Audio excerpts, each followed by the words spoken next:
Hey guys, Ben here and welcome back to another video. Today we're going to be talking about something very exciting to do with The Flash Season 9. We're going to be talking about the ending of the show and what it means for the future of The Flash. So you're going to want to stick around throughout this whole video because we have tons to discuss. So for now, if you do go on to enjoy the video, please be sure to leave a like and a comment, subscribe and turn on notifications so you don't miss any future DCTV videos later this year. Okay, so if you guys didn't know, we do members live streams. Now they happen about once a month, sometimes it's more frequent. But that is a way for me to interact with you guys, and if you're a fan of the channel and if you want to be featured in an upcoming live stream, which is essentially a video that we just do live and it's put up on the channel afterwards, all you have to do is click the join button below, become a member, and you'll be automatically able to join us in those live member live streams. So I think it's a great opportunity that I wouldn't pass up. So if you're a fan of the channel, you want to support the channel, become a member today by clicking the join button below. But for now, let's go ahead and jump into today's main topic.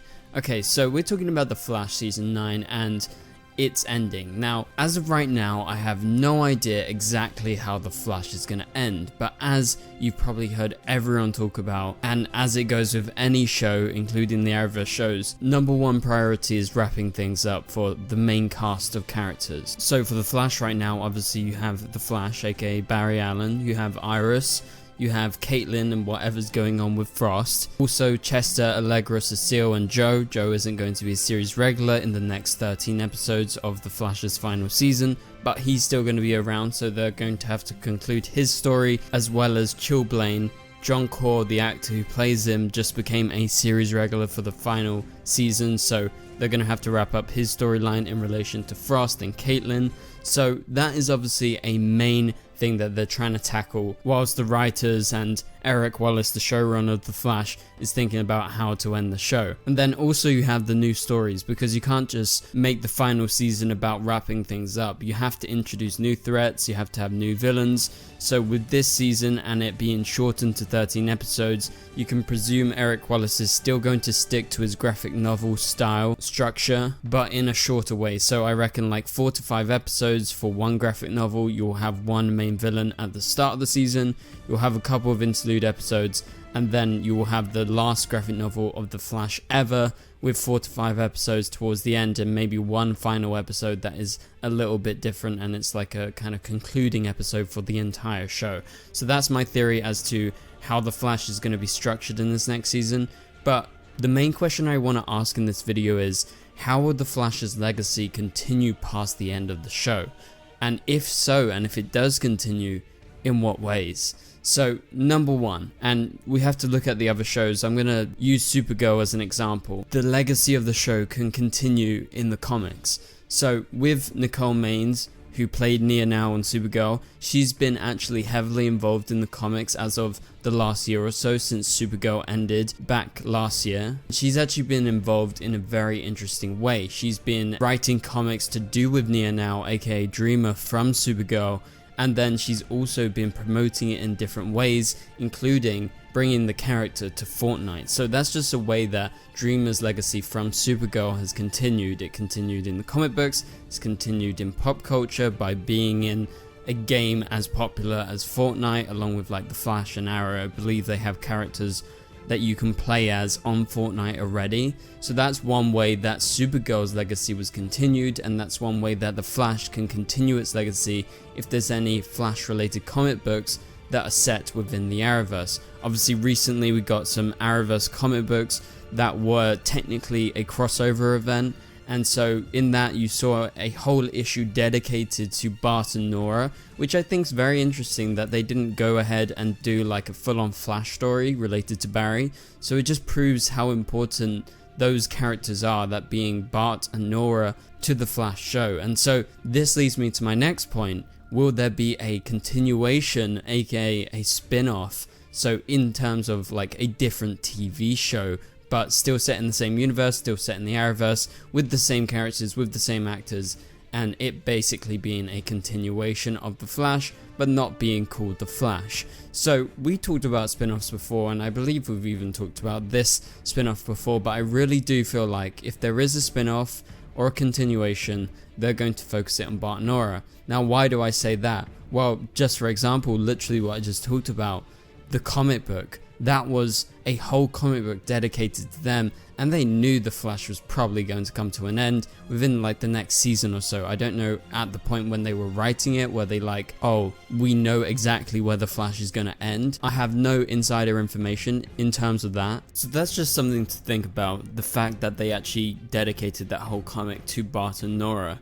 And I do think they are the prime candidates to continue the legacy of the Flash, considering that Grant Gustin is probably going to want to move on for at least a while, right? He wants to probably spend time with his kids, do other projects, probably some films, and then we'll see where he is down the line, and we'll see if the Arrowverse even exists by that point, if he is even able to return, if he wants to.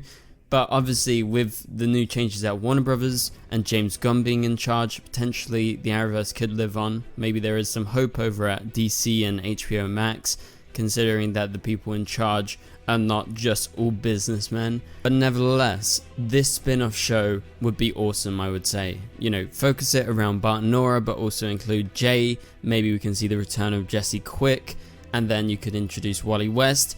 It could be the Wally West that we already know. They could reintroduce, you know, a different version like Ginger Wally West. Basically, you would have a lot of stuff to play with because this Bart and Nora show would probably be set in the future. So with that in mind, they don't need to kind of worry about continuity, about the past or anything. Obviously, they can reference back to what's happened. They can time travel because they are speedsters after all. However, setting in the future basically just gives them kind of a new slate where they can be like, okay, we can just create stories to do with Bart and Nora. They are our main Flashes now, rather than having to focus everything around Barry. So this would be a great way to continue Barry's legacy and what Grant did with the show, but continue it with the other characters. And so what's another way for the show to continue in the future? Well, another way is for character appearances in other projects. So whether that is in the Arrowverse, like what we've seen in the past with like Alex Danvers coming back to the Flash after Supergirl had ended, or Batwoman coming back to the Flash, or being in Armageddon last year, or now being Red Death. Like Javicia has showed up twice, but obviously in Armageddon the show hadn't ended by then, but when you look back you're like, okay, that was a cool appearance by her.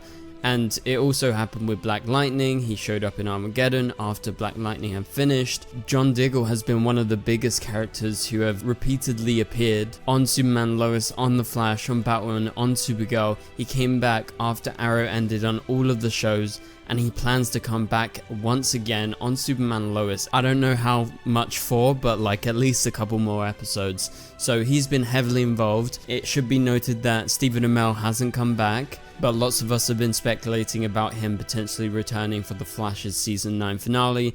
That's for another video, that topic. However, look at Black Lightning and Batwoman. Both of the main stars of those shows did come back, so it's not unprecedented to see the main star return. But smaller characters from the main cast could return, just like Alex Danvers showed up in Armageddon after Supergirl had ended. So this could be character appearances in Arrowverse shows, so it could be on Superman Lois, Gotham Knights, if Justice U actually goes ahead, or any future Arrowverse show that they hopefully create, or it could be in the DCEU. Now, why do I say DCEU? Well, obviously in Crisis, Ezra Miller did show up as the Flash on the Flash TV show, and so that is the official confirmation that those two worlds can mix and they do exist in the same space. Again, with the changes at Warner Brothers and DC, we don't know what they actually plan to do with the kind of crossover element between the two places, but there is always the chance that some of the characters could show up in the DCEU in the films if they choose to actually bring those characters back. And so it should be noted that Eric Wallace has always stated for a while now that he would love to do a spin-off, or so he has kind of inferred. And so definitely one of the main topics that he would go for would be Bart and Nora, I'm pretty sure, because he is very passionate about them. He is for sure bringing them back in the final season. I would say there is nearly 100% chance that they are coming back. But when he was previously asked about a spin-off, he said he was fully focused on The Flash and about ending The Flash, and so he never had that on his mind. Well, now that it's nearly no more, again, we kind of have to wait until the end of the season when Eric is done with the show, and maybe at that point Eric could move on to focusing on to some other characters from the Flash world, and with that in mind, you could get a Bart and Nora show. Now, I'm not saying this is 100% going to be a thing, or if it's even going to be on the CW. Due to current circumstances, I would probably lean towards it's probably not going to happen on the CW, just due to Nexstar's decisions and the fact that they basically don't want to have shows that cost a lot of money. Obviously, shows related to the Flash are going to be decently expensive due to the nature of speedsters, and you need CGI, and that is always quite expensive. In terms of, you know, locations, that's expensive to shoot in Vancouver, although it's cheaper than LA.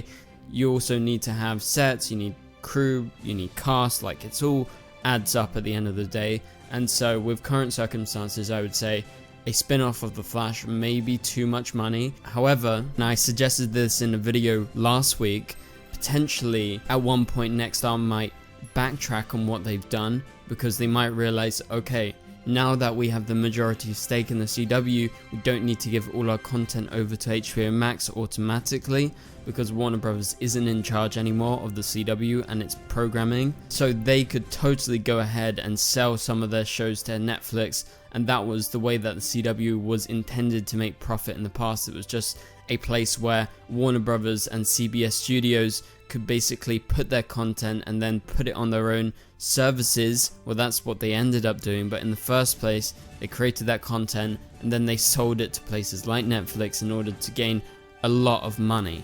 And obviously they weren't making much money back in terms of like advertisers and actually airing it live on the CW, but that was just their place to air it.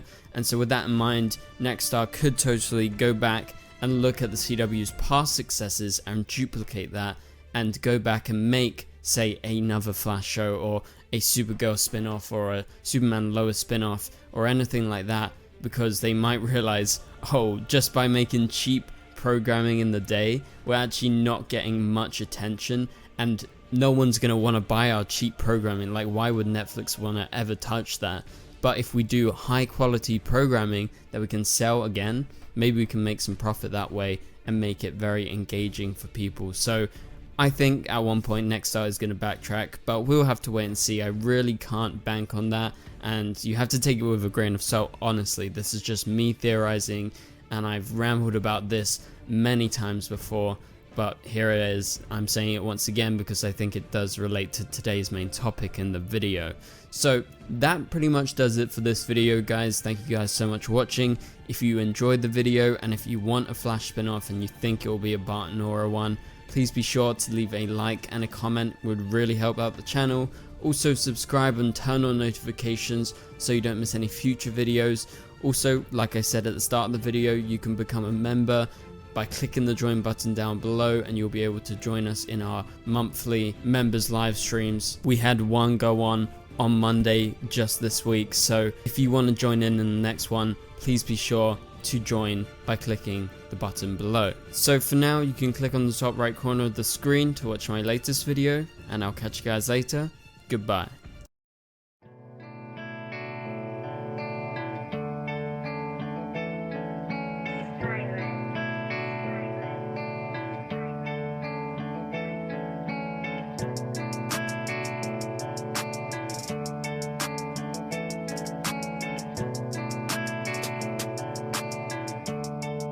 I see red.